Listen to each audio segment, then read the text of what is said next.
Hello दोस्तों, welcome to toppers तक। Class 10th की हिंदी की क्लास में आप सभी का हार्दिक स्वागत है। क्लास 10th में आपका हिंदी में शुरुआत करते हैं तुलसीदास जी का जीवन परिचय। अगर आप 2023 की बोर्ड एग्जाम की तैयारी कर रहे हैं, किसकी 2023 बोर्ड एग्जाम की तैयारी कर रहे हैं, तो आपके लिए ये जीवन परिचय अति महत्वपूर्ण है, क्योंकि ऐसा कोई भी सन नहीं हुआ जिसमें तुलसीदास जी का जीवन परिचय आया नहीं है पेपर में। ठीक है, क्योंकि देखो, हिंदी ऐसा सब्जेक्ट है ना जो आपका परसेंट गेन करता है। अगर आप हिंदी बहुत अच्छे तरीके से पढ़ें, कम भी पढ़ें, कोई दिक्कत नहीं, लेकिन आप रेगुलर अगर हिंदी पढ़े हैं या जीवन परिचय वगैरह याद किए हैं, तो ये परसेंटेज आपके गेन में बहुत महत्वपूर्ण भूमिका निभाता है। इसलिए हम तुलसीदास जी का जो जीवन परिचय आपके लिए लेकर आए हैं, केवल जितना मैं आपको बता रहा हूँ इतना सिलेक्टेड है, सफिशियंट है। अगर आप इतना पढ़ लेते हैं तो आपको जीवन परिचय में कोई दिक्कत नहीं होगी। 3-4 से जीवन परिचय में आपको बताऊंगा आने वाले टाइम में, ठीक है। उसी को आप इतना पढ़ लेंगे तो आपके लिए ये सफिशियंट है, इससे ज़्यादा आपको नहीं पढ़ना है, ठीक है मेरे प्यारे भाई। इसमें कोई तकलीफ नहीं है। और एक बात आपसे और कहेंगे, अगर आपने चैनल को सब्सक्राइब नहीं किया, चैनल को जरूर सब्सक्राइब करें, क्योंकि क्लास 10th या 12th में, ठीक है, अगर आप किसी बोर्ड से हैं 10th 12th में, तो आपको बहुत अच्छे तरीके से तैयारी कराई जाएगी। हमारे और अधिक वीडियो देखने के लिए लिंक डिस्क्रिप्शन में मिलेगा, आप देख। चलिए शुरुआत करते हैं।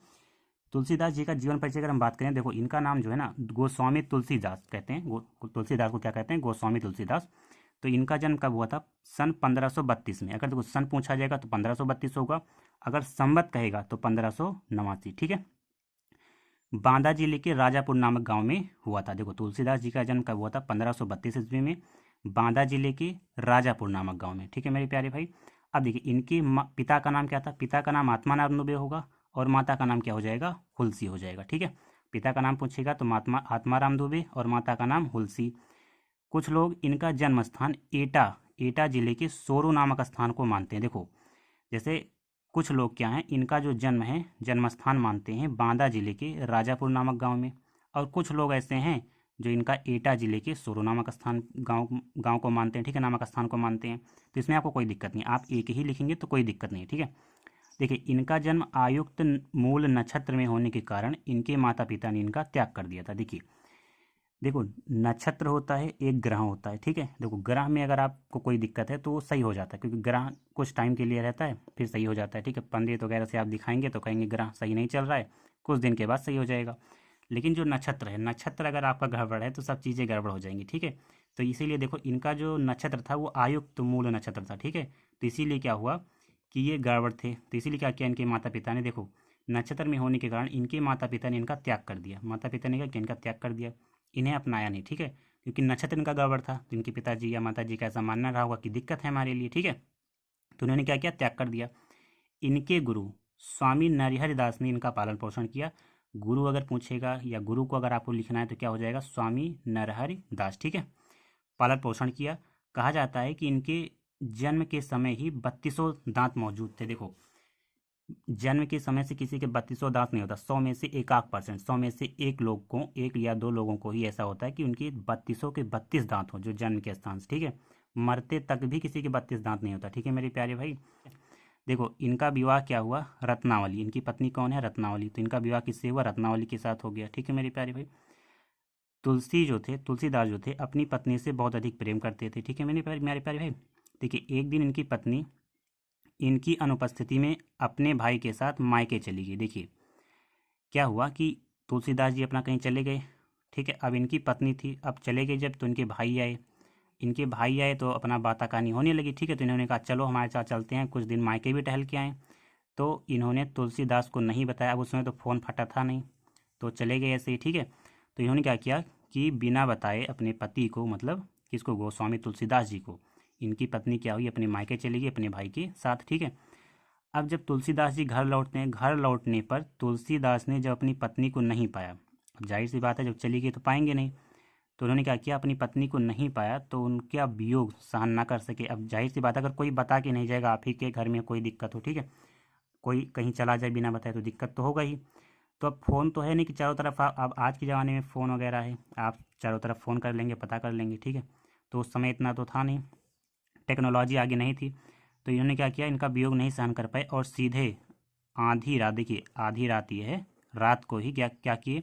अपनी पत्नी के पास पहुँचे। रात को ही क्या हुआ? अपनी पत्नी के पास पहुँचे। पत्नी देखो, अब इनको लगा होगा ऐसा कि वो अपने मायके जा सकती हैं, ठीक है, या उन्होंने एक दो रिश्तेदारों में अपने और देखा होगा कि यहाँ चलते हैं, तो वहाँ नहीं मिली होंगी। तो इन्होंने क्या किया, अपने मायके मतलब अपनी पत्नी के मायके के, तो वहाँ पर अपनी पत्नी को इन्होंने पाया। ठीक है, पत्नी के पास पहुँच गए। पत्नी को उनका यह व्यवहार उचित नहीं लगा। देखो यहाँ पर एक मैं आपको कहानी सुनाता हूँ। ठीक है, पत्नी को यह व्यवहार उनको उचित नहीं लगा। क्यों नहीं लगा?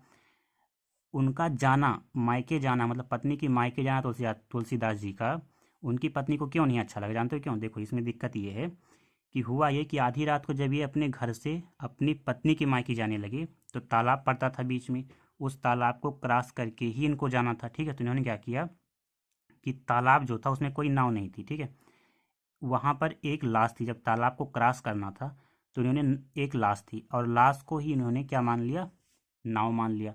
अब लाश पर ही बैठकर और एक लकड़ी वगैरह लेकर के इन्होंने तय मतलब अपना नाव बना करके उसको तट पर पहुँचाया, मतलब अपना पूरा जो तालाब है उसको क्रॉस किया। क्रॉस करने के बाद जब ये अपनी पत्नी के घर पहुँचे, मायके पहुँचे मतलब, तो वहाँ पर इन्होंने जैसे कुंडी होती ना, जैसे सिटकिनी आप कहते हैं, उसको खटखटाया नहीं। ठीक है, क्योंकि सबको दिक्कत होगा, तो इन्होंने क्या किया, घर के पीछे गए। घर के पीछे जब गए तो वहाँ पर इन्होंने देखा कि एक रस्सी है। अब रस्सी को इन्होंने पकड़ लिया और रस्सी को पकड़ करके छत पे चढ़ गए। छत पे चढ़ने के बाद सीढ़ी के द्वारा ये नीचे चले गए आंगन में। तो जब इन्होंने वहाँ पर उठाया या देखा होगा सभी लोग, कैसे तुम आ गए बिना कोई ना मतलब फ़ोन तो था नहीं उस समय, बिना कोई संदेश वगैरह देकर के, या दरवाज़ा भी नहीं खटखटाया। तो इन्होंने बताया कि आपके घर के पीछे एक रस्सी है, उसी को मैं पकड़ के चला आया हूँ। तो इनकी पत्नी ने कहा चलो दिखाओ रस्सी।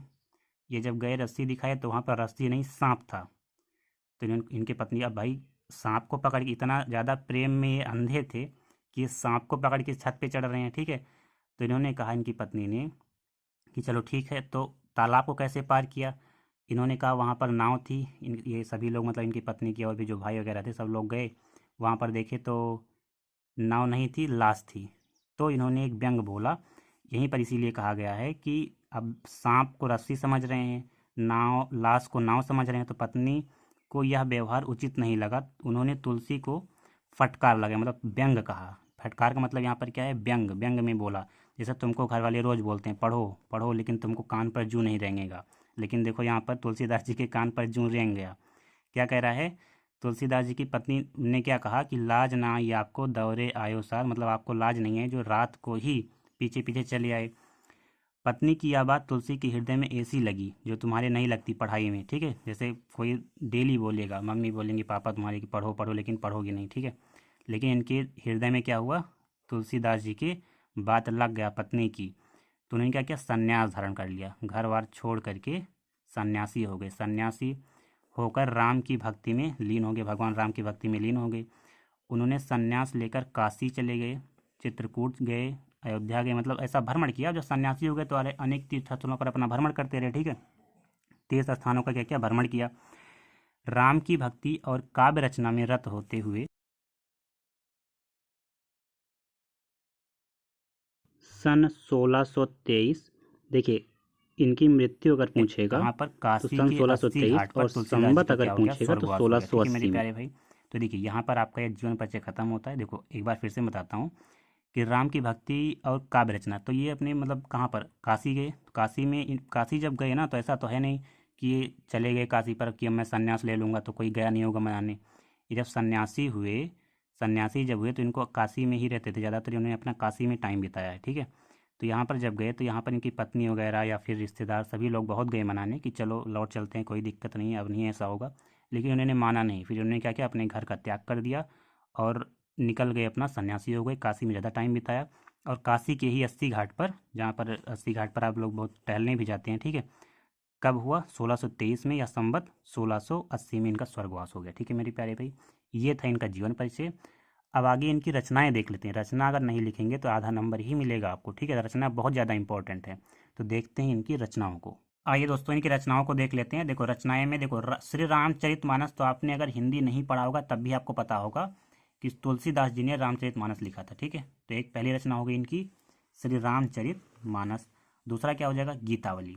गीतावली, कवितावली, पार्वती मंगल, जानकी मंगल, वैराग्य संदीपनी। ठीक है, ये इनकी रचनाएं हैं। देखो अब इतना नहीं लिखना है आपको, 2-4 लिख देंगे, 2-3 लिख देंगे तो भी बहुत ज़्यादा है। ठीक है, देखो श्री रामचरितमानस आपको पता होगा पहले से ही। ठीक है, क्योंकि आपके घर में ही रामचरितमानस होता है तो आप जानते होंगे। अब देखिए ज्ञात कैसे करना है आपको, गीतावली। देखो जब इन अपनी पत्नी से ये क्या हो गया, बैर कर लिया इन्होंने, सन्यासी धारण कर लिया उन्हीं की व्यंग पर।